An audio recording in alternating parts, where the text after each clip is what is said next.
الأحجار الكريمة والأحجار الإشعاعية والتكوين والمكونات والعلاجات الروحانية وصناعة وخلق الأحجار. العلماء والخلق، هناك من العلماء من يصنع ويتحدى الله أنه يصنع أفضل من الله، فيجعل ذلك الخلق الذي خلقه هو العالم عدو له، يريدون أن يعجزوا الله، والله أخبرهم: لستم بمعجزين، أنكم لن تعجزون الله، سبحان الله الذي أتقن خلقه.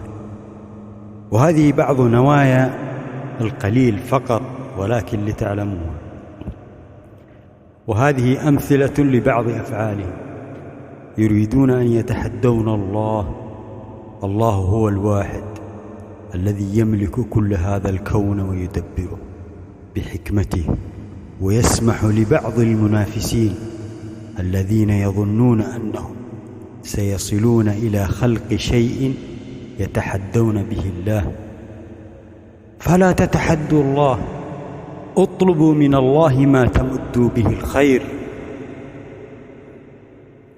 عيسى بن مريم من الأنبياء، ماذا أعطاه الله؟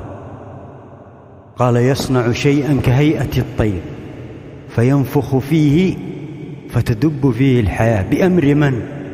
قال: بإذن الله. أذن له الله أن يفعل ذلك، يعني هذا خلق يحييه. ذلك عيسى، فيسأله الله: أقلت أنت وأمك كنتم إلهين من دوني؟ يقول: إن كنت قلته فأنت تعلمه. فيقول الله: يوم ينفع الصادقين صدقهم. صدق عيسى بن مريم. الله يعطيك، ولكن ينظر تشكر أم تكفر. لا تتحدى الله.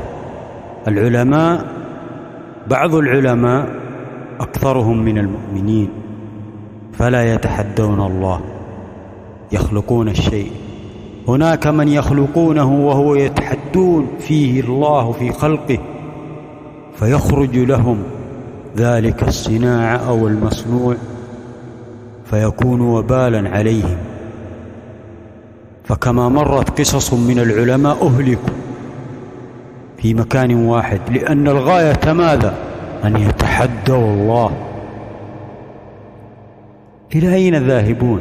يتحدون الله، والله أخبرهم، قال لهم: لستم بمعجزين، ولكن احذروا، الله يمدهم في طغيانهم. هم يأمنون مكر الله، والله أخبرنا قال: لا يأمن مكر الله إلا القوم الكافرين. قال: يمكرون، هم يمكرون مكر، والله يمكر مكرا واحدا وهو خير الماكرين. مكره خير، إذا مكر بك يمكر بك إلى الخير فقط، ويعلم ما في قلبك وما نويت. ولن يضروك لو رفعت السماء ونزلت، لم يضروك ما دمت مع الله ونيتك طيبة وخالصة. احذروا أبنائي وبناتي. السلام عليكم ورحمة الله وبركاته.